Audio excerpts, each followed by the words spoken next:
دوستو السلام علیکم ورحمۃ اللہ وبرکاتہ۔ آج جب صبح اٹھا میں سحری کے لیے تو تقریباً 3 بجے میں اٹھ گیا تھا۔ پھر جو کچھ ہو سکتا تھا عبادت وغیرہ وہ کی، اور پھر اس کے بعد جب ہم سحری کھا رہے تھے تو اس وقت میں نے موبائل اٹھایا تو جو ہی میں نے اپنے واٹس ایپ گروپ آن کیے تو یقین جانی ایک خبر پڑھ کر بہت زیادہ افسوس ہوا، اور صرف افسوس ہی نہیں، میرے پاس الفاظ ہی نہیں ہیں کہ میں اس دکھ کو کیسے بیان کروں۔ دیکھیے، دنیا سے ہر انسان نے جانا ہے، کوئی یہاں پر رہنے کے لیے نہیں آیا، لیکن دکھ اس وقت ہوتا ہے کہ جب کسی عالم دین کو بغیر کسی وجہ کے شہید کر دیا جائے۔ جمعیت علماء اسلام کے رہنما MNA حضرت مفتی عبدالشکور صاحب رحمہ اللہ تعالی، جو کہ وفاقی مذہبی امور تھے، ان کی جب خبر پڑھی کہ وہ دنیا سے چلے گئے ہیں اور ان کو اپنا شہید کیا گیا ہے، یہ ایک سوچی سازش کے تحت یہ سب کچھ کیا گیا ہے۔ اور پھر وہ ویڈیو بھی دیکھی کہ جب وہ سیکس کی طرف جا رہے تھے اسلام آباد کے اندر، حالانکہ 1 وے روڈ تھا کہ آگے سے یعنی کہ ایک اور ڈالا آیا اور اس نے آ کر ٹکر ماری کہ جس کے اندر 5 لوگ ظالم وہ بیٹھے ہوئے تھے۔ تو حضرت مفتی عبدالشکور صاحب رحمہ اللہ تعالی کافی زخمی ہو گئے، ان کو پھر ہسپتال میں لے جایا گیا پولی کلینک کے اندر، لیکن یہ ہے کہ زندگی نے ساتھ نہ دیا،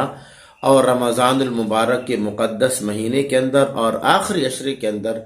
اللہ سبحانہ و تعالی نے ان کو اپنے پاس بلا لیا۔ دوستو، مفتی عبدالشکور صاحب رحمہ اللہ تعالی انتہائی درویش صفت انسان تھے۔ کام کیا تھا؟ تدریس تھی، پڑھنا پڑھانا، یا یہ ہے کہ وہ مسجد کے امام تھے، لیکن انہوں نے کافی محنت کی تو اللہ سبحانہ و تعالی نے ان کی محنت کی وجہ سے ان کے اوپر خصوصی کرم کیا، اور اللہ پاک نے ان کو عزت دی۔ جب وہ وفاقی مذہبی امور بنے تو اور وہ اس میں کافی متحرک تھے کہ جو میرے علاقے کے اندر، لکی مروت کے علاقے کے اندر یہ خواہ یہ لڑائیاں ہو رہی ہیں یا جو قتل و غارت ہو رہے ہیں، کہ میرے علاقے کے اندر امن و امان کی فضا کو قائم کیا جائے، اور اسی طرح وہ ناموس صحابہ کا بل بھی چل رہا تھا، اس میں بھی وہ کافی متحرک تھے، اور حجاج کرام کی خدمت کے اندر بھی وہ آگے تھے۔ لیکن کیا ہوا کہ رات تقریباً 10:30 اور 10:30 کے درمیان ان کو وہ شہید کر دیا گیا۔ دوستو، یاد رکھیے، یہ ایک عالم دین کا دنیا سے چلے جانا یہ بہت افسوسناک ہے، اور اس افسوس کے اندر میں پوری جمعیت علماء اسلام کے غم کے اندر میں شامل ہوں، اور دعا یہ ہے کہ اللہ سبحانہ و تعالی شہید کی مغفرت فرمائے، اللہ انہیں جنت الفردوس میں اعلیٰ مقام عطا فرمائے، اور پھر رات کو ہی ان کا جو اپنا نماز جنازہ تھا اسلام آباد کے اندر وہ پڑھا دیا گیا اپنا مدرسہ دارالسلام کے اندر۔ میں اس موقع پر سلام پیش کرتا ہوں اپنے قائد جمعیت حضرت مولانا محمد فضل الرحمان صاحب مد ظلہ العالی کو، کہ اتنے بڑھاپے کے باوجود پھر بھی وہ اپنے کارکنان کا اتنا زیادہ خیال رکھتے ہیں۔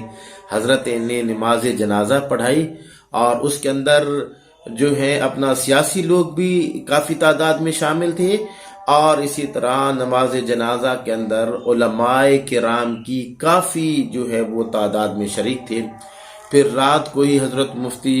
عبدالواحد قریشی صاحب مد ظلہ العالی کی معیت کے اندر ان کا جو نماز جنازہ تھا وہ ان کے آبائی علاقہ لکی مروت کی طرف روانہ کر دیا گیا ہے۔ بس اب میرا وقت حکومت سے یہی مطالبہ ہے، یقین جانے دوستو میرے پاس الفاظ نہیں ہیں کہ میں کن الفاظ کے ساتھ ایک عالم دین کا دنیا سے چلے جانا میں وہ بیان کر سکوں۔ اس وقت میرا دل بہت زیادہ رنجیدہ ہے، بہت زیادہ یعنی کہ دکھ ہے، اور میرے الفاظ، میری زبان میرا ساتھ نہیں دے رہی۔ ایک درویش صفت انسان کی جس نے آج تک کسی کو کوئی تکلیف نہیں دی، اللہ پاک نے ان کو اتنی عزت دی، لیکن یہ ہے کہ جو ظالم لوگ تھے اور انہوں نے سوچی یعنی کہ سازش کے تحت، سوچی سمجھی سازش کے تحت ان کو شہید کر دیا گیا۔ اس سے قبل مفتی سردار خان صاحب تھے، بہت جید عالم دین تھے، اللہ پاک نے ان کی زبان کے اندر بڑی تاثیر رکھی تھی، تو ان کو بھی وہ ٹریفک حادثے کے اندر وہ شہید کر دیا گیا، تو وہ بھی ایک سازش تھی۔ لیکن آج تک مفتی سردار صاحب کے قاتلوں کو گرفتار نہیں کیا گیا۔ لیکن اب میں ارباب اقتدار سے یہی گزارش کروں گا، ایوان وقت بالا سے میں یہی گزارش کروں گا کہ خدا را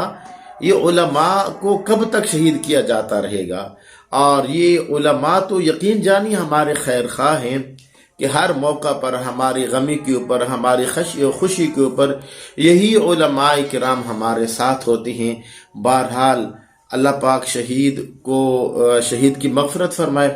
اللہ انہیں جنت الفردوس میں اعلیٰ مقام عطا فرمائے، اور جو پیچھے لواحقین ہیں اللہ پاک ان کو صبر جمیل کی توفیق نصیب فرمائے۔ یقین جانیے جمعیت علماء اسلام ایک بہت بڑے ہیرے سے محروم ہو گئی ہے، اور ایسا ہیرا روزانہ پیدا نہیں ہوتا بلکہ صدیوں بعد پیدا ہوتا ہے۔ اللہ پاک مرحوم کی مغفرت فرمائے، اور حضرت مولانا فضل الرحمان صاحب قائد جمعیت اسلامیہ، اللہ انہیں ان جیسا اور کوئی قیمتی ہیرا عطا فرمائے۔ اور اس موقع پر میں قائد جمعیت کو جو ان کے وہ دکھ بھرے الفاظ ہیں میں ان کے ساتھ ہوں، اللہ پاک شہید کی مغفرت فرمائے۔ بہرحال میں پھر آخر کے اندر یہی گزارش کروں گا کہ کب تک علماء کا خون بہاتا جائے گا، اور جتنا ہو سکتا ہے بہایا جائے گا علماء کرام کا خون، کب تک بہایا جائے گا؟ بس یہ ہے کہ یہ جو 5 لوگ جن کو گرفتار کیا گیا ہے، جو اس گاڑی میں تھے، جنہوں نے آ کر حضرت مفتی عبدالشکور صاحب رحمہ اللہ تعالیٰ کی گاڑی کو ہٹ کیا ہے، ان کو گرفتار تو کر لیا گیا ہے، لیکن اب یہ ہے کہ تحقیقات بھی ہونی چاہیے، اور تحقیقات میرٹ کے اوپر صاف شفاف ہونی چاہیے کہ ایک عالم دین کو خواہ مخواہ کیوں شہید کیا گیا۔ وہ عالم دین کے جس کا کام کیا تھا؟ درس و تدریس تھی۔ وہ عالم دین کے جو صرف ایک مسجد کے امام تھے، محنت کی، علاقے والوں نے اعتماد کیا اور ان کو کہاں سے کہاں تک پہنچا دیا، لیکن ظالموں کو یہ بھی برداشت نہ ہوا۔